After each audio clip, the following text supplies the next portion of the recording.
Okay. Are All right. We're having some sort of technical difficulties, but I think it's working now.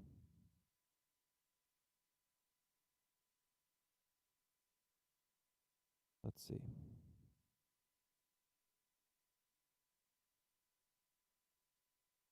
Can anybody hear me?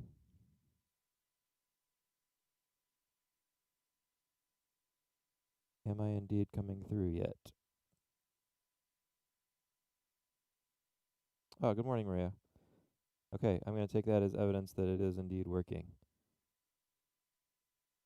Okay, great. Thank you. Thanks for letting me know. Okay. Um, should be okay now. Hopefully it holds up. I'm not sure what. As you probably heard, good morning, Monica. One of our own has unfortunately tested positive for COVID, so we can't have lab this particular week in person. That's okay. We're set up to do it online also. So I'll be giving you some more instructions with regard to that this afternoon. Um, it, it's just it is what it is. That's how things are going right now. We certainly are keeping that person in mind and hope that they are feeling okay and it's not too serious and that they can recover quickly and safely. It's always a little bit scary when somebody gets sick with any kind of illness in our class. So hopefully you're all doing well. Besides that, good morning, Brandy. Today we're going to talk about gases. So you can see I have this demo thing behind me. This is just a website. Hey, Alyssa.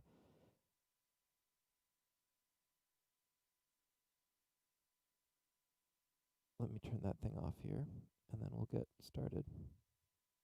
So we'll come back to that in a second. All right. So gases. Um, Gases are a little bit different. We've talked a little bit about solids and liquids and kind of how we define those. And we defined gases a while ago, saying that they were uh, that they take the shape of their container and also the volume of their container. But there's some other special things that gases can do that liquids and solids can't do. Primarily that they can be compressed, so they can actually change the spacing between the atoms or the molecules, between the particles. And because of that, that's going to lead to some interesting properties that we don't have with liquids and solids. So to talk about that, we first start with something called the kinetic molecular theory. So just a review of the term theory versus law. Laws, remember, describe a set of observations. So what are we seeing? What happens? And the theory is attempting to explain what's going on that causes that effect. So the kinetic molecular theory is a way of talking about gases that makes some assumptions, and then we use those ideas to explain the behavior that we see, the behavior of gases that we actually see. So um, we assume that gases are collections of small particles traveling in a straight line of motion with no attractive or repulsive forces, and that they don't lose energy by colliding with each other. So if you just kind of imagine what that might look like, it would be a bunch of little particles zooming around in essentially straight lines, except when they hit something where they bounce off and kind of keep going. We assume that there are no attractive or repulsive forces, so the molecules don't attract each other, they don't repel each other. We know that that's not quite true. In fact, the second half of this unit that we'll go through on Thursday is more about those attractive forces, but because there's so much space between gases, they're moving so quickly, in most cases, except for extremes like super low temperatures, super high pressures, it actually does work out that way, that we don't have to worry about those attractive forces. And then finally, and this is important also, the average kinetic energy of the molecule is proportional to its Kelvin temperature. So we'll get into that a little bit more what that means, but basically that means average kinetic energy, the amount of energy due to motion that the molecules have, is proportional to the temperature, which means as the temperature increases, the kinetic energy increases, which also means then the speed of those molecules is increasing. So as temperature increases, the speed of the molecules increases, and as temperature decreases, the speed decreases. So we're going to come back to this idea of how do we use that to explain the gas, the effects of the that we see. So first, let's talk a little bit about this idea of pressure, because pressure is not something we really think about when we talk about liquids and solids, because those aren't really compressible, at least not to the same extent. But it is really important with gas. Because gases expand to fill their whole container, that means that you can have different amounts of gas in the same size container. So volume is not enough of a measurement to actually know how much gas you have. You also need to know this thing called pressure. So let's talk about pressure. So pressure in physics is defined as a force per unit area. So if you are, for example, your weight being pulled to the ground by gravity is a force. And so depending on the area that you're pushing on, you could have more or less pressure on the ground. And like you can imagine this if you're at the beach or something. You're in sand, right? And if you're wearing high heels in the sand, your heels are going to push down into the sand. Maybe not even sand, maybe just like a grassy field. If your heels are too small, then those heels will push down through the surface of the grass down into the dirt, right? And that's because of pressure. You're exerting the same force on the ground, because that's your weight, no matter what kinds of shoes you're wearing. But if you're wearing high heels versus giant clown shoes, the pressure on the ground is different. And so that's that force per unit area. So you have some pressure measurements like pounds per square inch. So that's kind of the typical unit for like tires and things like that, PSI. In this class, we'll focus on a few other measurements. First, the atmosphere, or the ATM. 1 atmosphere is the pressure exerted by Earth's atmosphere at sea level. So remember, there's all this atmosphere, right? All the gas that we breathe above the ground. And at sea level, all of that gas exerts a certain pressure due to gravity, and that's called 1 atmosphere of pressure.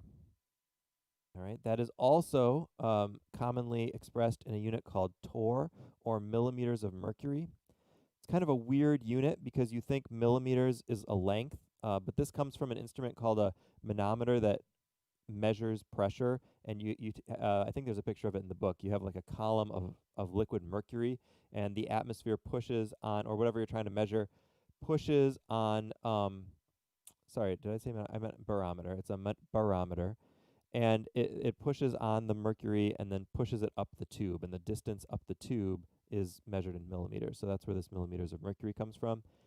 Less commonly, we also use inches of mercury in the imperial or English system. That's if you think about barometric pressure, like if you look up the weather and it tells you the pressure, the atmospheric pressure, it's like 29 point something usually. That's usually inches of mercury, reported in inches of mercury. So as usual, we can do these conversions like we did in the last chapter, as long as we know some of these values. And there's only one that I expect you to just know. The other ones I would always give you the numbers, but we're going to use this so much you should know it. 1 atmosphere is 760 torr, or 760 millimeters of mercury. So if we want to do a conversion like that, if we want to know, go back and forth, we would do that just like any of our other conversions. So we take 900 torr, and we want to convert that torr to atmospheres. And we know that the conversion is 760 torr in 1 atmosphere. Oops, sorry, lost my calculator here.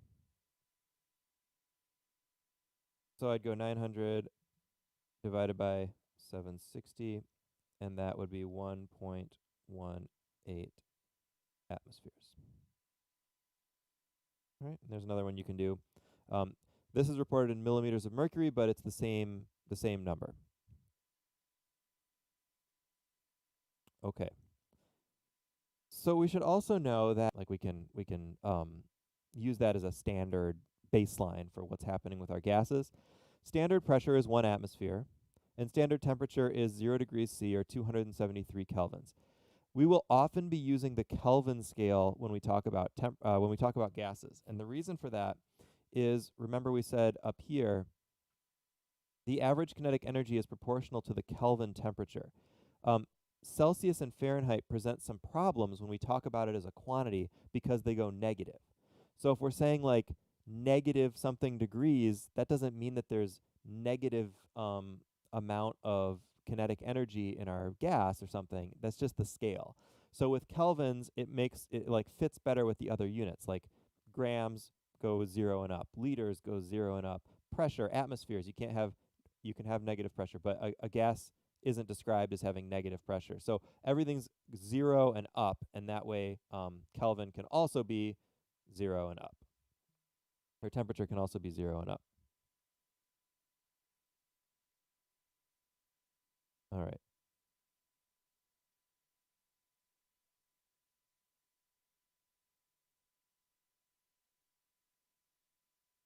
So you can practice the temperature conversion from before. Okay, so here's now like the main important part of this unit, and there's a lot of words in this packet. So it is what it is, but it also means there's less to do in terms of like writing stuff. So the most important thing about gases that we're going to talk about in this class is how are these different properties related. So a gas is described by its pressure. So the pressure of the gas is often a way of measuring its quantity, but also the moles of gas or the amount of gas there. We will less often talk about the mass of a gas, but we'll generally talk about the quantity in moles because we're talking about individual particles. So whether those particles are heavier or lighter, that will have some effect on some things, but generally we care more about the number of particles that are moving around. So we're going to talk about pressure, about moles. We're going to talk about the volume of the container that the gas is in. And we're going to talk about the temperature because that's proportional to the kinetic energy, and that also affects the pressure. So, um, so we're going to look at some of these ideas and how these things are interrelated, and then we're going to use that simulator to kind of show that. So first, we're going to look at the relationship between pressure and volume. So if you have a sample of gas in a container at a particular set temperature, what happens when we change the pressure? What happens when we change the volume? And to explain that, we need to remember that pressure is, for a gas, is how often particles hit the wall of the container they're in. And also, it's somewhat related to the force that they are hitting the walls with. So if you so you have to kind of picture this, a bunch of these particles zooming around, and every time they hit the container, that contributes to the pressure. So the more times they hit the walls, the higher the pressure is. All right, so let's take a look at number 14. Which statement is true? As volume goes up, pressure goes up, or as volume goes up, pressure goes down? So let's think about that and try to figure that out before we answer it, and let's use our simulation um, to check. So what I have here is what this is showing, and you can't see the very bottom of it, and I can't unfortunately move this around too much, but let's see, I can go way back like this. So I've got two samples of gas A and gas B. I can put both of them in, I can put one of them in, or both, or two, whatever. We'll start with gas B. It's these little yellow balls. And I've got this container at 290 Kelvin, which is basically room temperature. And what I'm going to do is I'm going to use this pump to add some of the gas to the container.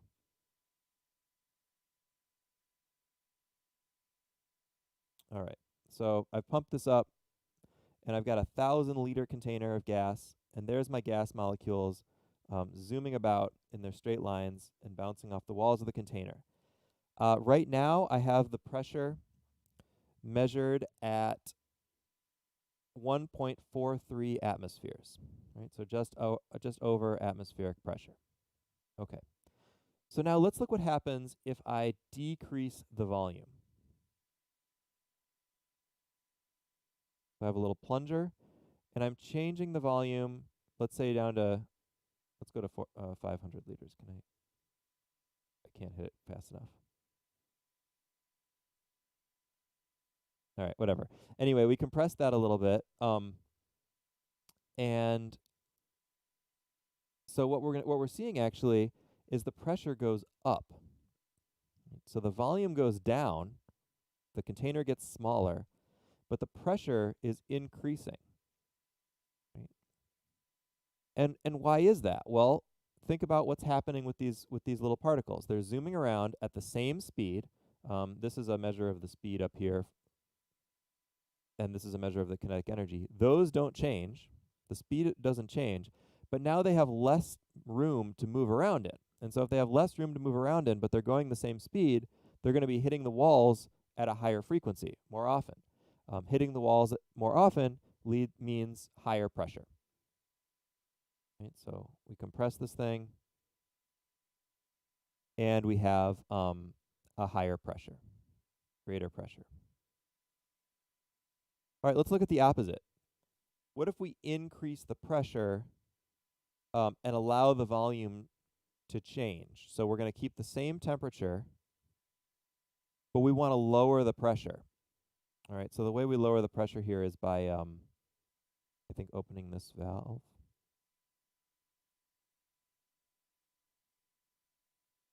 Oh, no, that emptied it all out. Okay, hold on. We got to put more in.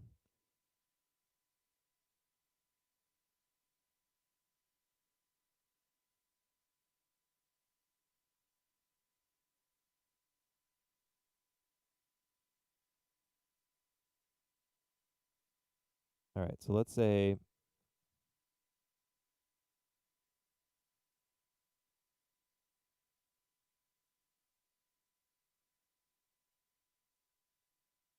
we do this, and then let's see if we can. I don't know that we can actually do this here.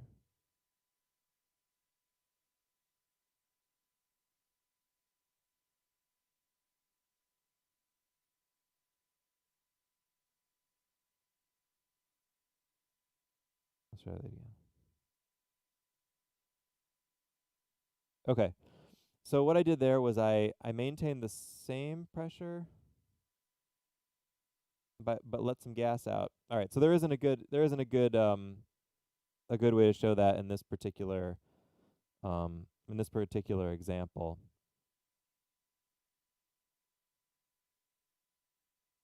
But the reverse is also true, I guess, is the point here. So if we imagine what just happened with that, we've got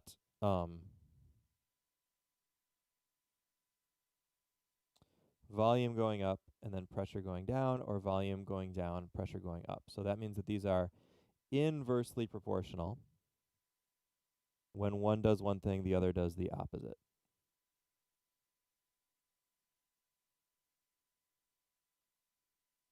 Okay, so now let's look at pressure and temperature. And again, let's think about what happens before we actually look at it. So if we maintain the same volume, if we can maintain the same volume, but we change the temperature, how do we affect the pressure? And vice versa. So think of what happens in this case when you open a soda can that's been sitting out on a hot day. You know, what do you hear? Do you hear the same thing when you open a soda can straight from the refrigerator? So that's actually two different things happening there, because that also has to do with the gas dissolving in the liquid. But imagine like I'm sure you've seen on pressurized containers like an aerosol can. It says, "Be careful, do not put in fire, do not leave in a hot car," things like that. Um, why is that? Well, it's because that temperature is affecting the pressure in that can, the pressure of the gas in the can. So yeah, if the temperature increases but the volume stays the same, you've got a fixed size of the container, that pressure is going to go up. So let's see if we see that in the demonstration here.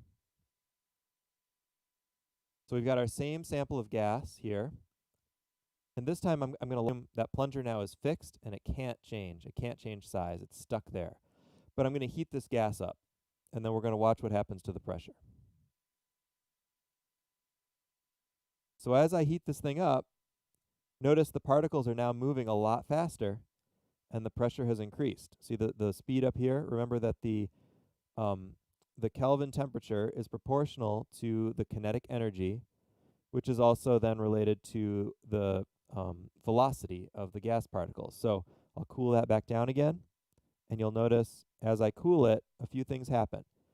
The kinetic energy decreases and the velocity decreases, and then also the pressure is going down. The pressure is going down there as well.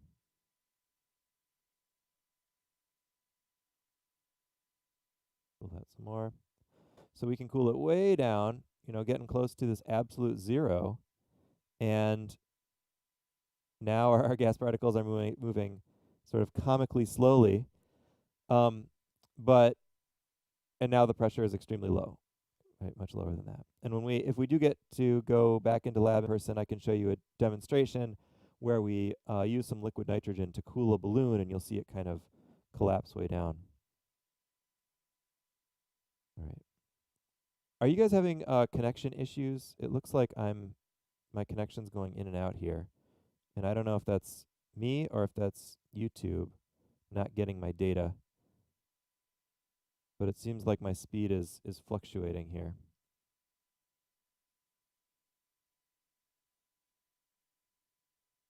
See if I can turn some things off and get that sped up.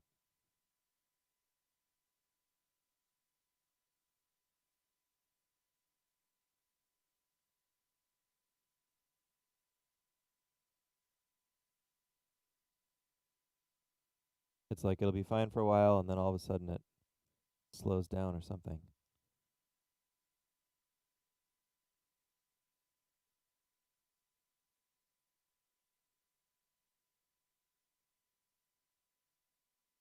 Yes, so everybody's yeah. So it's not sending enough data to YouTube for some reason. Looks like it's okay at the moment. But anyway, let me know if it gets to the point where you can't understand me or get anything, because I'm not sure what's causing that.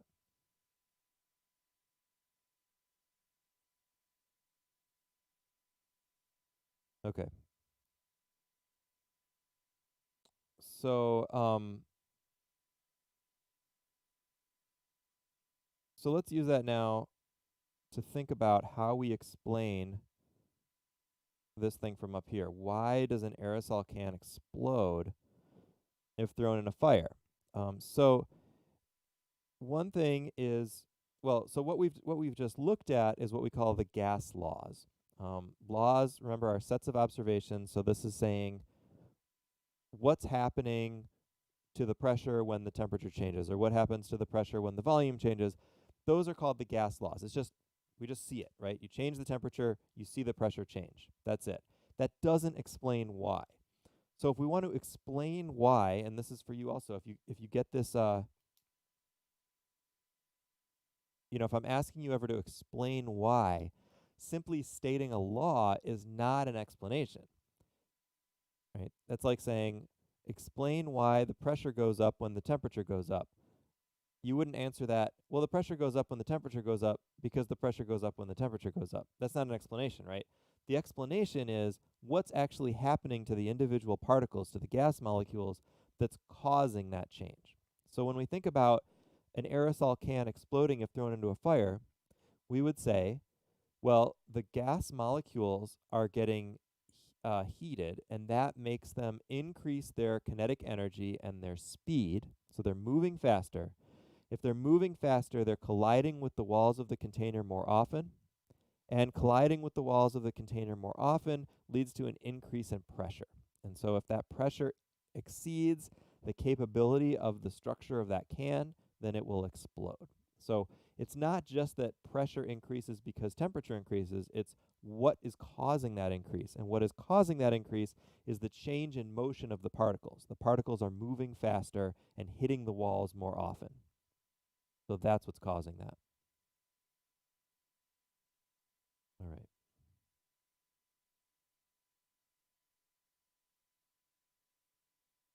So pressure versus moles. This one's should be pretty straightforward also. What happens when we increase the amount of gas in there, in the container?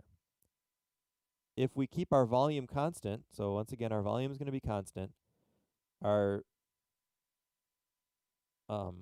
sample here is what it is. So let's say we add some gas, and this time let's just add gas A instead of gas B. So watch what happens to the pressure as we do that. Right, so we're pumping up our gas A into there.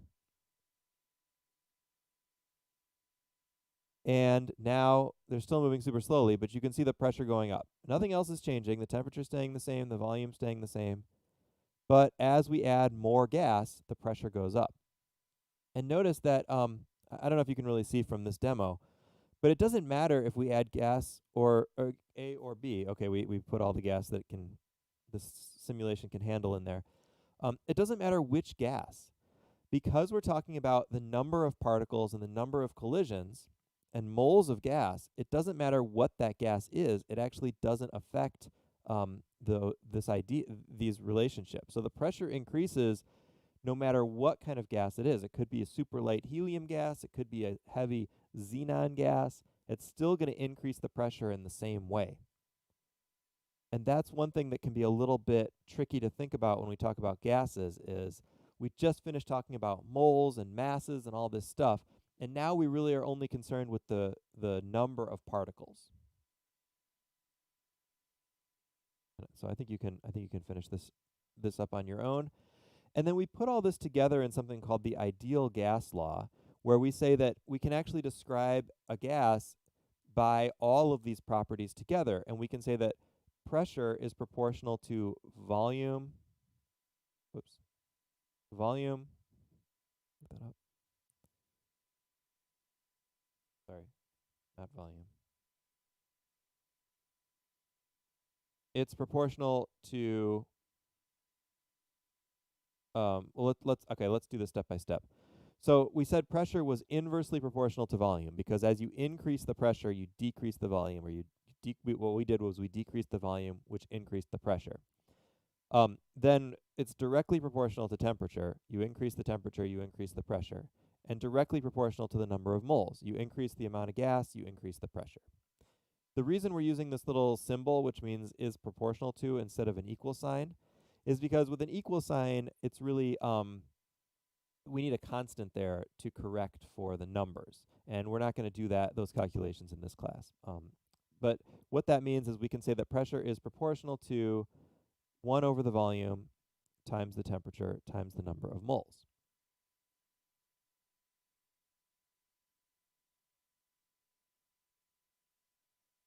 And that proportionality constant is called R. So the actual ideal gas law is usually expressed as this.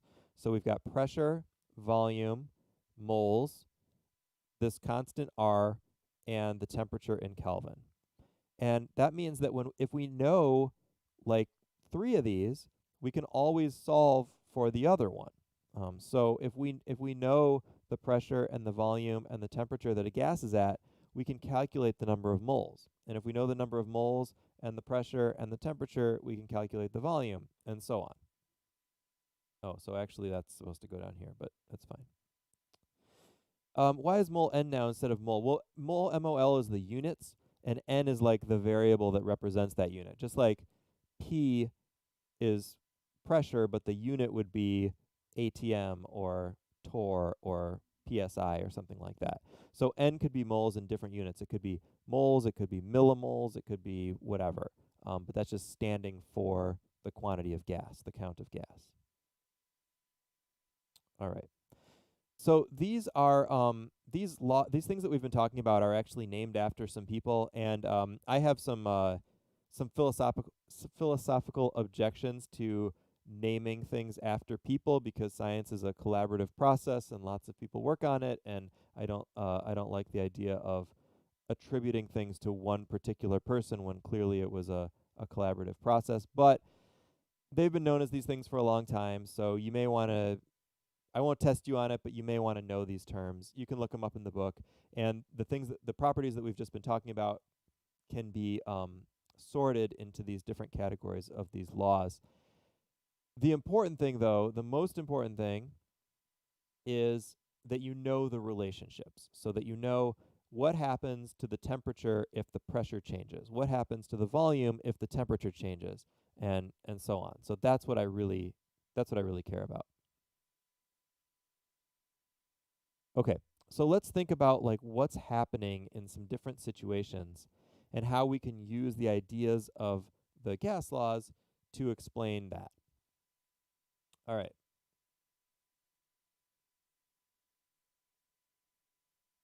So let's look at 37. Which statement best explains why a hot air balloon rises when the air in the balloon is heated? So there's a few there, but I don't know if you've ever seen a hot air balloon, but you've got like you sit in the basket and there's a giant balloon and then there's a torch and the torch heats the air in the balloon and that causes it to go up. So why? The temperature of the gas is increasing. So the balloon's filled with gas, the temperature is increasing. What does that mean? Does that mean that the average kinetic energy of the gas molecules increases and the collisions make the balloon rise because it's like pushing it up? Does it mean that the gas is expanding because the some of the gas is actually escaping from the bottom of the balloon and you're changing the density? Does it mean that the pressure is increasing, pushing up on the balloon? Does it mean the volume expands? Does the balloon get bigger? Um, or does the hot air inside the balloon go up and lift the balloon up? So we have to think about what's going on here. First of all, that balloon, if you haven't seen one, it's rigid. So we can say no, the volume isn't going to change. The balloon doesn't expand really when it's heated. It's not like a balloon it's not like a rubber balloon. It's a rigid balloon. Also, the pressure thing doesn't really make sense because the balloon isn't closed. It's got a it's open on the bottom. So it's not the pressure, it's not it's not the pressure and it's not the volume because those aren't actually changing in a hot air balloon. And I wouldn't necessarily expect you to know that. I'm just telling you those don't change in a hot air balloon. So it's got something else going on here. And in this case, the best answer, I believe, is B. And let's talk about why that is. So for A, let's look at A first. As the temperature of the gas increases, the average kinetic energy of the gas molecules increases. That's true. You increase the temperature, you increase the kinetic energy. And the collisions between the gas molecules and the walls of the balloon make the balloon rise. Well, what's collisions between the gas molecules and the walls of the balloon? That's pressure, right?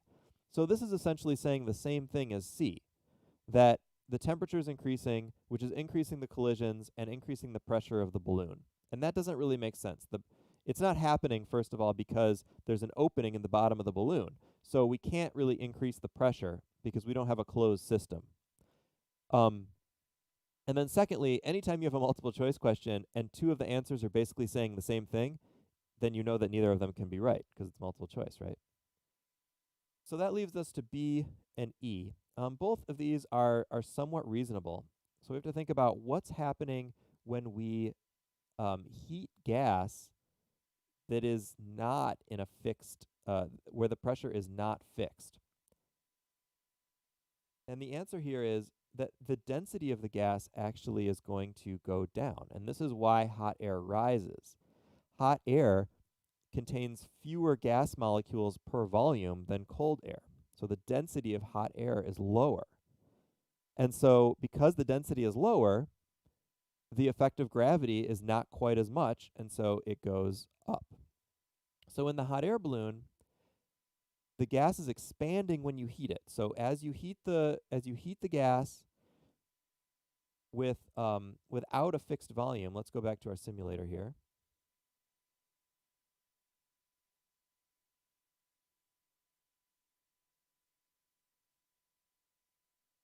All right, so I'm going to let this out. We'll start over here.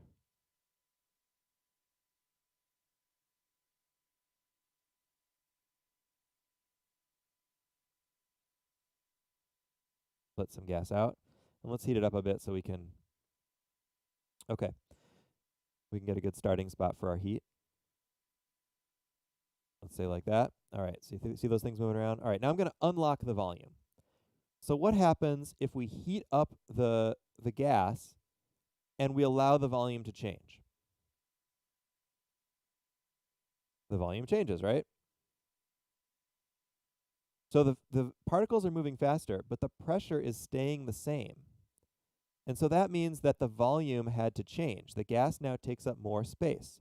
And if the same amount of gas is taking up more space, that means there's a decrease in density. The density is going down.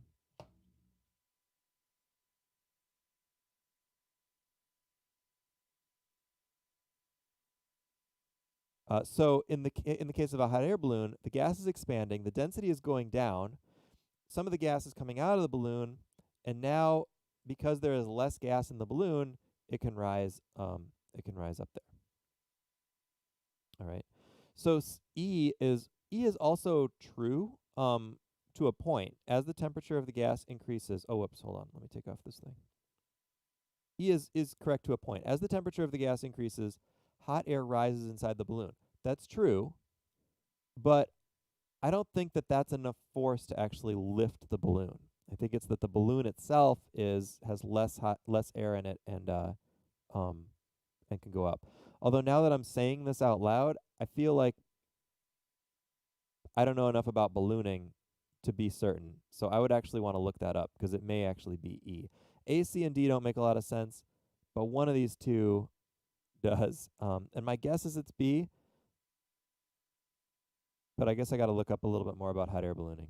So I know my gas laws, but I don't know a whole lot about hot air ballooning. Anybody?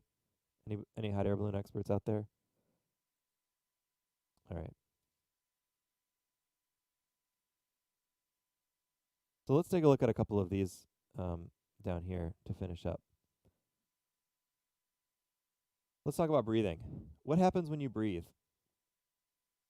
Lungs expand as they fill with air. So what's happening there? What variables are held constant? Right? What's constant here? Well, we can say the temperature is constant, right? But when you breathe, what's happening is your diaphragm expands the size of your chest cavity. So the volume is increasing. As your chest cavity expands in volume, that leads to a decrease in pressure. Because we know pressure and volume are inversely related. So you increase the size of your chest cavity, and the pressure inside your lungs goes down. And there's now an imbalance between the pressure inside your lungs and the air pressure outside, the atmospheric pressure. And anytime you have an area of low pressure and an area of high pressure, the high pressure area is going to push air into the low pressure area. And you can feel this if you close up your mouth and your nose and you try to breathe, you try to expand, you can feel like your ears getting sucked in, right? Or your face getting sucked in or something. Same thing like if you try to suck on a straw on like a really thick milkshake or something. You are reducing the pressure inside, but there's greater pressure outside, and so that's forcing the air in. So in this case, I would say this is the best description here. We don't really worry about the number of moles is a little tricky to explain here because are we saying that the gas is rushing in? That's changing the amount of gas, but that's not really what's causing the change. The change is caused by the change in the size of your chest cavity.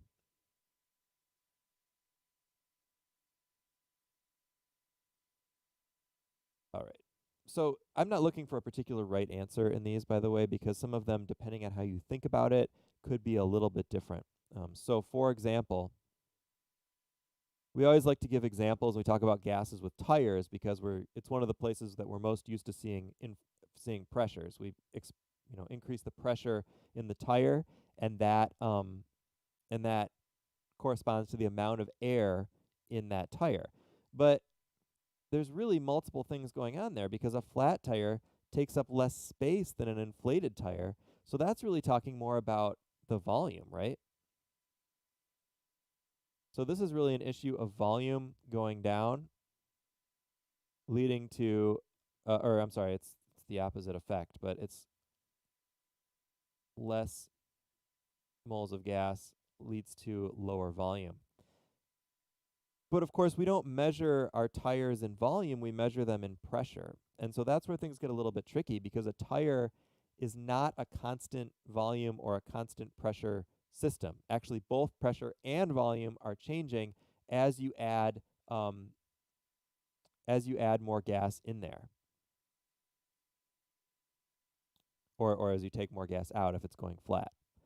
So it's not necessarily a perfect system. So sometimes we need to be more specific about what it is we're talking about. So when I ask you questions about these effects, um, I will be very specific about what is changing and what is not changing. These examples here are not quite that specific. Um, all right, let's look at one more because we haven't really looked at this effect. A can of air gets cold as it is used to blow dust off your keyboard. Have you ever tried one of those things, those like aerosol cans with the air in it, and you can use it to blow off stuff? And the can gets cold as you do that, blowing. And the reason for that is because the gas in the as you expel the gas, it's going from high pressure to low pressure. And so as the pressure decreases, yeah, what is constant in this one? Volume is constant because the um the can is the size of the can. It is the size it is. And what's happening is as you expel that gas, the pressure is going down because the pressure, sorry, there's actually a couple steps here. You're getting rid of the gas, so you're getting rid of moles of gas. It's coming out the nozzle. That's leading to the pressure in the can going down because now there's not as much gas in it because you're letting it out. And if the pressure goes down, actually that's leading to a decrease in temperature because pressure and temperature are directly proportional as well. So the volume stays the same, but you get rid of gas, which lowers the pressure, and that lowers the temperature, which makes it get cold.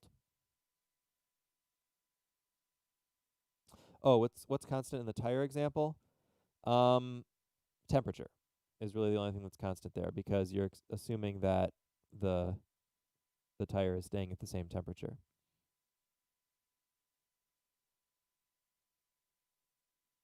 Often in tire examples, when we talk about gas properties, often we assume tires as having a fixed volume.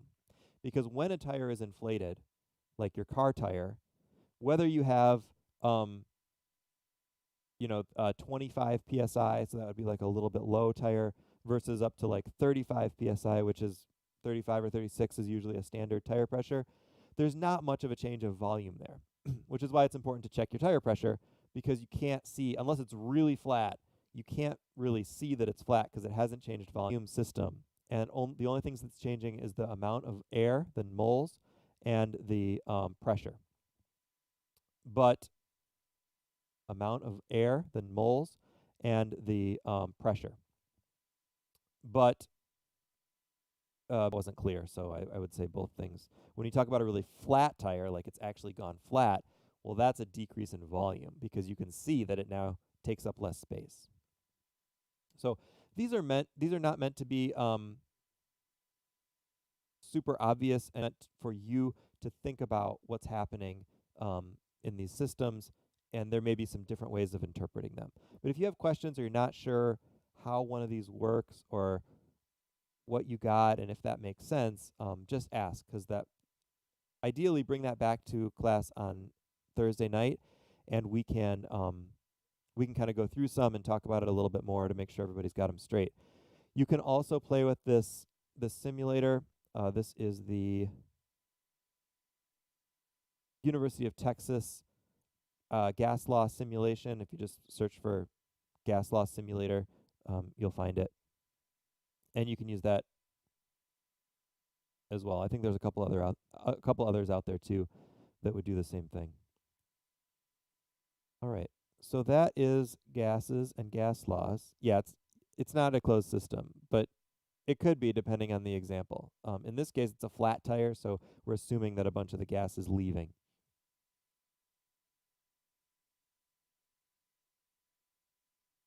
Oh, I should say while you're asking that. So let's say this is not an example that's here. I don't. No, it's not. But one thing that happens to all of us is that the pressure in your car tires goes down when it gets cold, and goes up when it gets hot. So that's why, like, if you look at the little sign inside the door of your car that says what the tire pressure is, it says cold pressure. That means pressure before you go driving somewhere when it's just been sitting for a while. And that's because as you drive, the friction in the wheels makes that air inside the tire heat up. And since it is essentially at that point a fixed volume system, that increase in the temperature makes the gas have a higher pressure. So your tires will be at a higher pressure while you're driving than when the car is sitting. And then in the wintertime, when it really gets cold, you'll see that tire pressure go down, and you may have to put more air in there to compensate for it. So in that case, we would think of it again. When the tire is inflated, it's pretty much a closed system. But if we're talking about it getting flat, then an air is really escaping. Other questions before we go for today?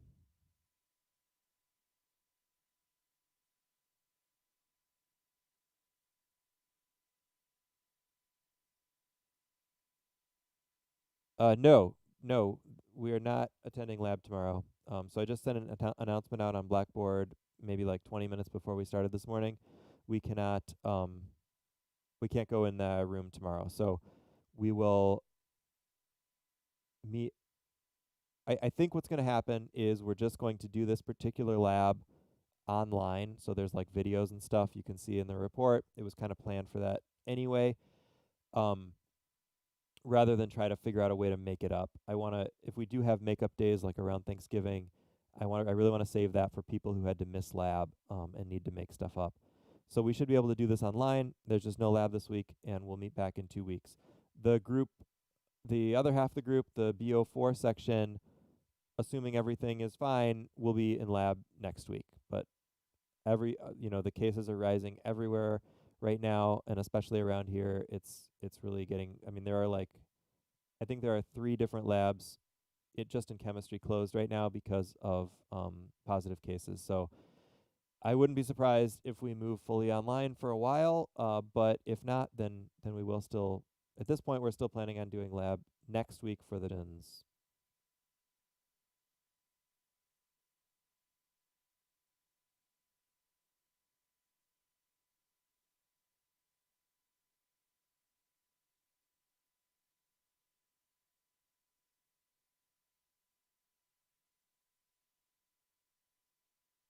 It seems like the internet connection issue is better now. So if you're going back and you're trying to figure this stuff out and it's really hard to see or hard to understand from earlier, let me know, and I will redo whatever we did earlier.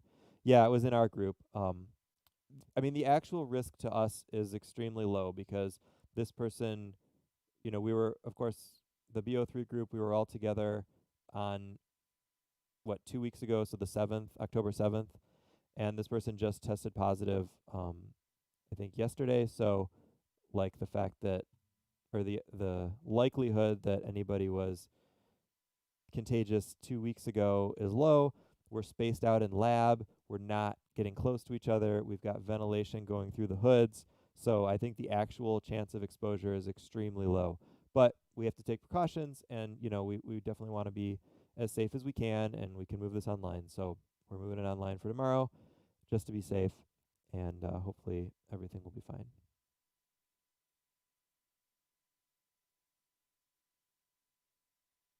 Other questions or concerns?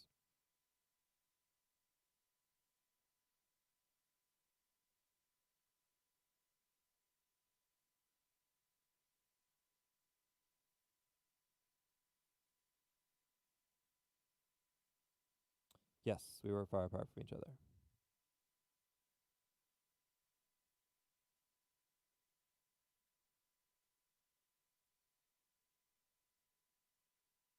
Yeah, so I think the actual, like I said, the risk is low, but Harper's policy is that if somebody tests positive, that nobody from that classroom can come back on campus for 2 weeks after the last time that that person was on campus. So it's that's the policy, and that's how it is. But the most important thing is people not getting sick. So you know, if we have to move some classes online, we move them online, and that's just what we do.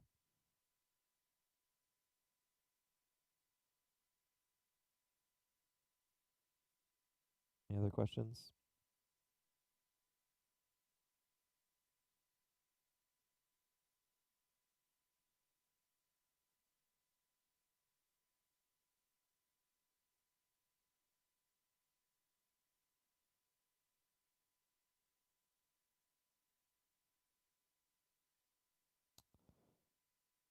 Yep, yep. We all want to send our kids to school someday.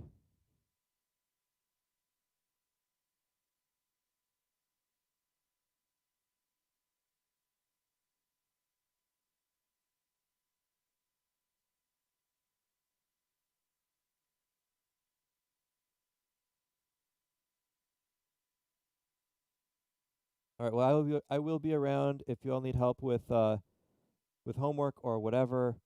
Let me know. We can always meet online, face, on over WebEx or something, or I can answer your questions on email or Discord.